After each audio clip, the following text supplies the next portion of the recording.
السلام عليكم ورحمة الله وبركاته. كم جرتوا دفتوا تافي كم جندوا تكين جرتوا بقى جراتم بقى سنجرتنون دنا جينا جراتم. أكو ما بيك مقابي وروت نجافة تنيف ماشي سنيدي بس ترى كنا فني في مو سنيدي بس فجرة. أما سكنتا كيات نوردفنا في راكية. وروت جابي نجافة تني أصو سنيدي بس ترى إيفهم سنجافة جا إيفهم ناقول أسمين جتا.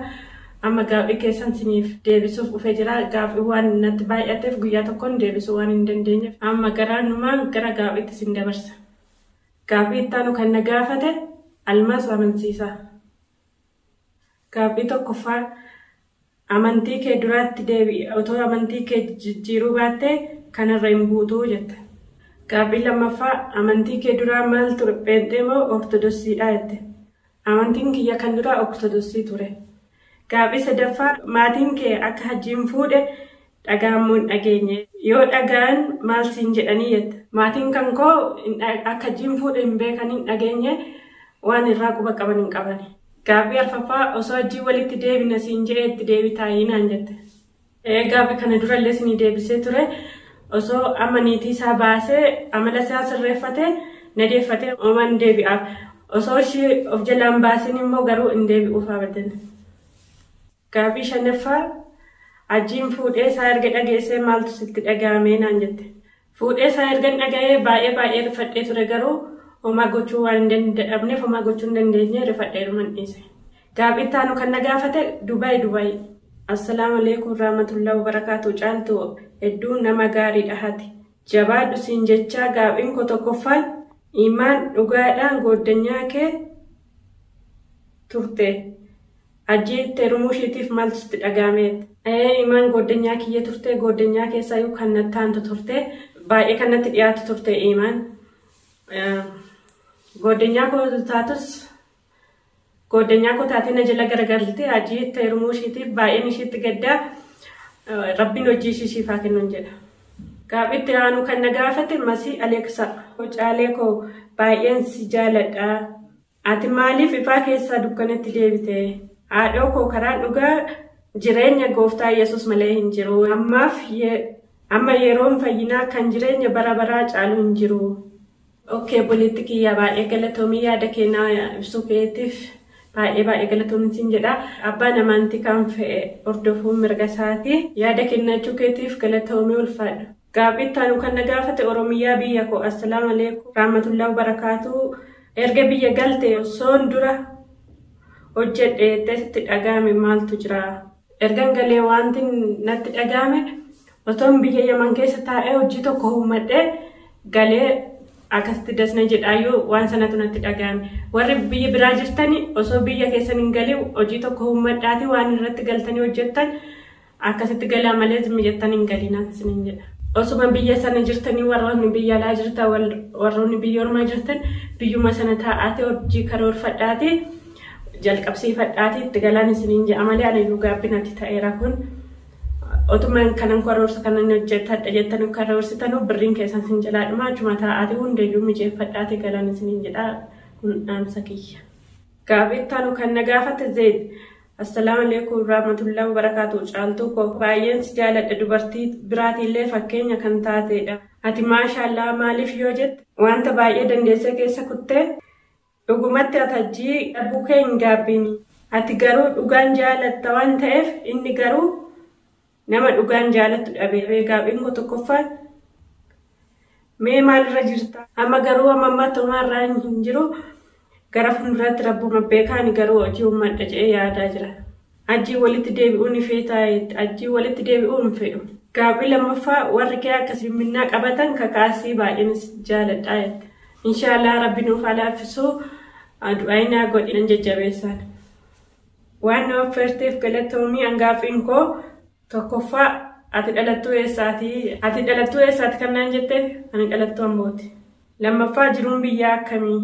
Jiruun biyyaa yoo maallaqa qabaatte baay'ee namatti tola yoo maallaqa qabaachuu baatte immoo baay'ee si jibbisiisa. Sadaffaa shamarran biyya namaa jiraniif kan akka keenyaa kanaaf maalluudhaan ta'e waan isin dhaamu tokkoffaa biyya namaatti hin heerumiina. Lammaffaa nama eenyummaa isaa hin beekne maalummaa isaa hin beekne akkanumaaf silkiidhaan wal barattanii itti hin heerumiinaan isiniin jedha. Eerumuu feenaan immoo biyya keessan galaati eerumaan. Maallaqa keessan kan itti dadhabdanii itti dafqatanii argattan immoo dhiira nyaachisuu miti jabeessaa qabadhaati ittiin hojii uummadhaan isiniin jedha. Arfaffaa ganda biyya warra hajjii deemteet ganda warra hajjii hin deemne. Shanaffaa ati maatii keetiif meeqaffaadhaati. Ammaati kootiif shanaffaadha. Jaaffaa hajjiin dhugumaan jaartii biyyaa qabaayee. Akka odeeffannoo dhagayetti ni qaba garuu jakiyyaan hin agarre. Torbaffaa biyya biraa deemuu feeta moo hajjii biratti deebi'uu feetaatti. Inshaallah yoo jiruun biyya natti tole biyyumaan ta'a yoo immoo jiruun biyya na jibbisiise biyya biraa deema malee hajjii biratti hin deebi'u. Saddeettaffaa yeroo ati hajjii bira jirtu imaan faan hariiroo akkamii qabdanii? Imaan faan hariiroo waliin qabnu hariiroo obbolummaati hariiroo hiriyummaati. Baay'ee walitti dhiyaanna ture. Salgaffaa sababa ishiin hajjiitti heerumteef beektaayeet. Anuun beeku akkuma si dhibe kana na dhibe. Kurnaffaa shamarran biyya ormaatti heerumuu barbaadaniif dhaamsatti qabdu maaliyeet? Dhaamsiin ani isaanii qabu dhaamsiin ani isinii qabu galaatii rakkata biyya keessanitti heerumaan isiniin jedha. 11ffaa erga biyya galtee jaalallee biraa qabatte moo akkamiyeet? Ergan biyya galee jaalallee biraa hin qabannellee qabachuullee hin barbaadullee hajjiidhuma irratti nagaye. Yoo nan qabadha jedhellee yaadu dalagaadhuma hajjiitu na fuuldura dhufee jibbee dhiisa. 12ffaa warri kan kee akka hajjiitti heerumte ni beekuu. Warri kiyya kan hajjiitti heerume ni beekani. 13ffaa masaanuun ni jaalattaayyee. Masaanuun jaaladhu addunyaa kanarraa wanti akka masaanuu jibbuu hin jiru. 14ffaa gara fuulduraatti hawwiin kee maalidha? Hawwiin koo gara fuulduraa jiruu gaarii maatii gaarii hojjetee waliin jiraachuudha. 15 ijoollee yamanii ijoollee akkasitti si gaggeessanis maal dhaamtaa? Wanti isaanii dhaamuuf naaf jiraadhaan jedhaanii nama biraallee akkanumatti kan rakkatti gaggeessan isaaniin jedhaanii yoo lubbuun jiraanne yamanitti ta'u biyyattillee wal agarraan jedhaan. Gaaffii koo kan akkanaa deebistu abdiin qabaa jabaadhu yoo warra akkatu taatu nuti si wajjin jirra. Naaf jiraadhu obboleetti kiyyaa kabajamii akkati naaf yaadu rabbiin siif haa yaadu galatoomuu ulfaadhu siin jedha. Gaaffii itti aanu kan na gaafate Wallaggaa Miidiyaa. Assalaamu alaikum warahmatullahi wabarakatuh.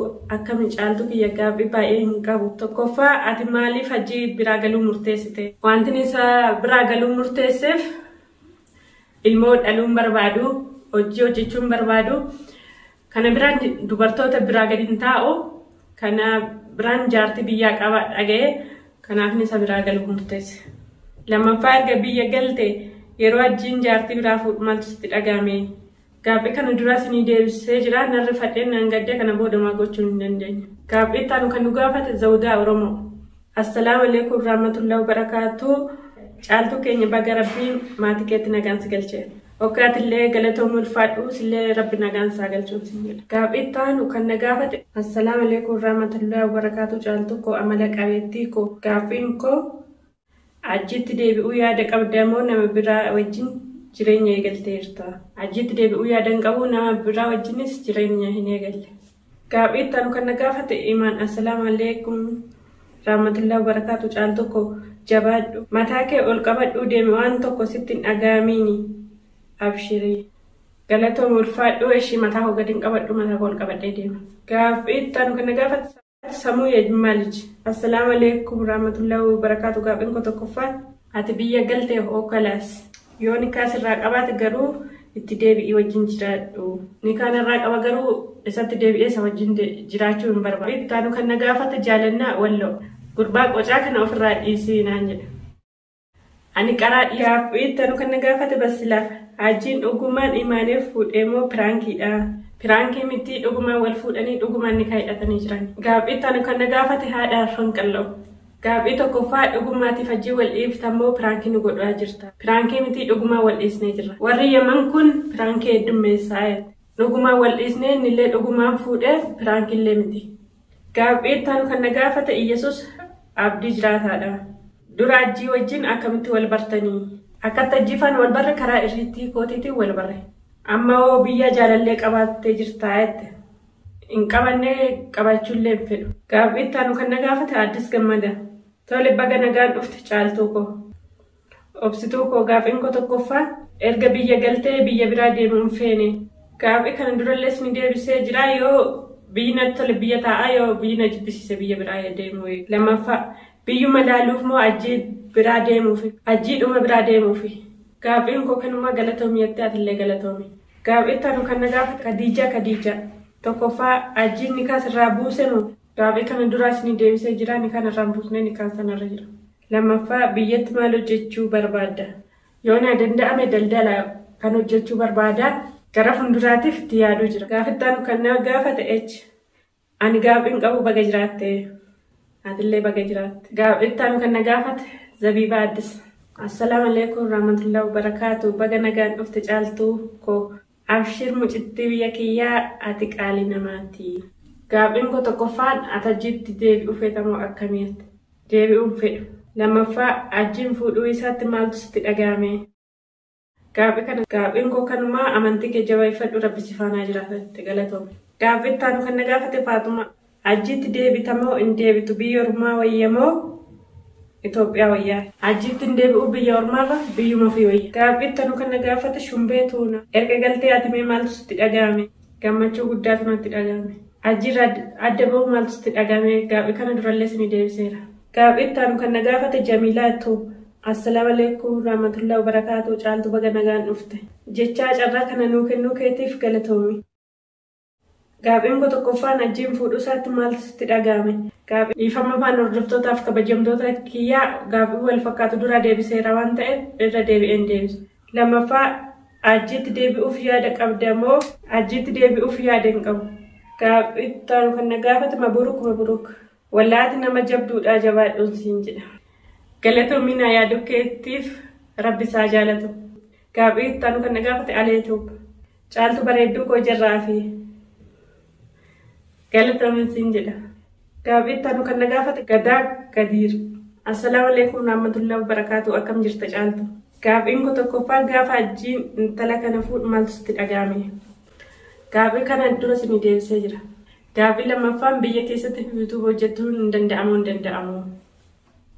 Itoophiyaatti viidiyoo YouTube hojjechuun inni ulfaatas ni salphatas.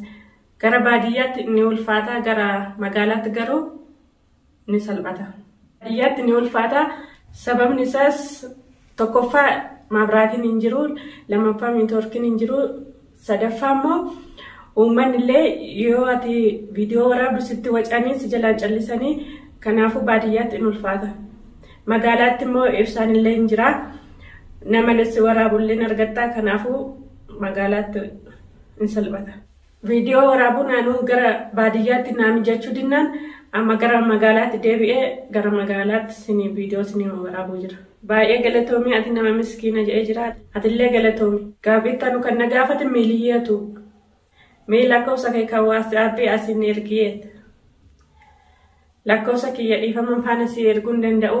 Namoonni baay'een lakkoofsa koo asirraa argatanii waan na jeequu danda'aniif ajjiin numtillee lakkoofsa koo asirraa argatee waan na jeequuf dhiifama faana si erguu hin danda'u.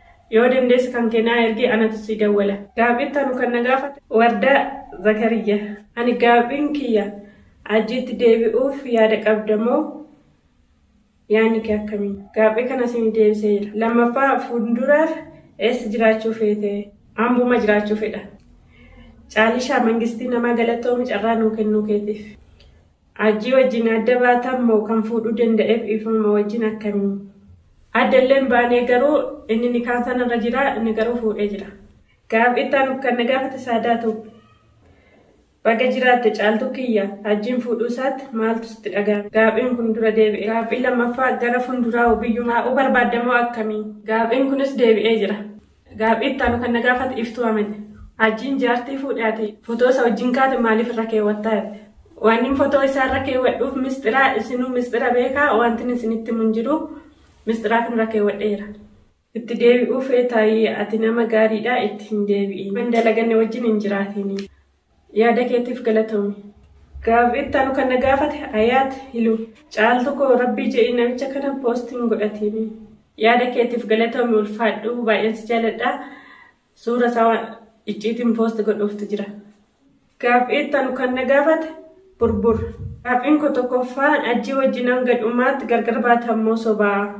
Sobaa miti gargar baanee jirra. Lammaffaan dhuguma fuudhee moo sobaa jabaadhe dhugumaan fuudhee jira. Gaaffii ittaanu kan na gaafate Ashuruu Abdulbaasit. Assalaamu alaykum warahmatullahi wabarakatuh. Caaltuu erga jina debaatee maaltu sitti dhagahame? Gaaffii kana dura isinii deebisee jira. Jireenya keetiif kan fuulduraatiif maal yaadda? Namni waan namaa ofiif yaadu kanaafuu waanuma gaarii ofiif hawwa. Garuu ajiitti deebi'a jettee yaaddee hin beektaa? Gaaffiin kun isinii deebi'ee jira. Gaaffii ittaanu Arabiffaan barreeffamee jira. Waan jedhuun beeku. Assalaamu alaykum warahmatullahi wabarakatuh. Jabaadhu qaalii koo Rabbiin nama gaarii akka keetii siif haa baasu. Amiin. Atillee galatoomii kabajamii ulfaadha. Hordoftootaa fi kabajamtoota kiyyaa gaaffii isin gaafatanidhaaf deebii isin laadhee jira. Onnee kiyyarraan isin jaaladhaa galatoomaa ulfaadhaan isiniin jedha. Roonni gaaffii tokkorra kaastanii amma gadhumaatti na gaafattan gaaffii keessan hundaa isinii deebisee jira. Yaada keessan na godhuu keessaniif na jajjabeessuu keessaniif na gorsuu keessaniif baay'een isin jaaladhaa isin kabajaa. Mana Arabaatti miidhamaa jirtanii dadhabaa jirtan Rabbi isin haa gargaaru. Warroonni biyyatti deebi'uu barbaadan Rabbi isin haa gargaaru isiniin jedha. Isinillee du'aa naa godhaan illee du'aan isinii godhaan isiniin jedha. Warroonni haadha keessan abbaa keessan yaadanii obbolee keessan yaadanii yoomman biyya kiyyatti galayettan akkuma koo kana anis akkasuma jechaa ture yaada muraada keessan isinii guutee nagaan biyya keessanitti isin haa galchuun isiniin jedha. Dhaamsi koo immoo warroota shamarraniitiif adaraan isiniin jedha. Biyya ormaatti heerumuuf hin ariifatina waan dalagattan walirra keewwadhaati. Galaatiitti hojii uummadhaan isiniin jedha. Kun dhaamsa kiyya. Biyya sanatti heerumee amma sana dafqa koo gubuu kootiif baay'ee itti gaabbee waan hin godhu dhabee jira. Isinillee akka kun ta'inaati itti yaada of jijjiiraan isiniin jedha. Yeroo sanaaf namatti fakkaata waan ta'eef isinitti hin fakkaatina. Anillee natti fakkaate garuu yeroo sanaaf natti fakkaate amma garuu natti dhagahamaa jira. Otoon birrii koo walirra keewwadhee amman isaan qallabaa ture birrii koo walirra keewwadhee ani galee waan tokko fi gochuu hin danda'amu. Sinis akkuma kun ta'ina walirra keewwadhaan siin jira. Deebiin gaaffii keessanii kan jalqabarraan gadhumaa kana fakkaata. Jalqabarraa kaastanii hanga dhumaa na wajjin turuu keessaniif galatooma ulfaadhaa kabajamaan isiniin jedha. Inshaallah yeroo biraatiif yaada biraa waan biraa qabadhee amman isinitti deebi'uuf nagaan naa turaa nagaan naa jiraadhaa. Baay'ee tokkoon isin jaaladha baay'ee tokkoon isin kabajaa. Hordoftootaaf kabajamtoota kiyyaa waan isin dalagu kan barbaadan karaa koomentiitti na barreessaa. Waan isin dalagu irratti hirmaadhaa. Waan biraa man qabadhee walitti deebinuutti nagaan naa turaa.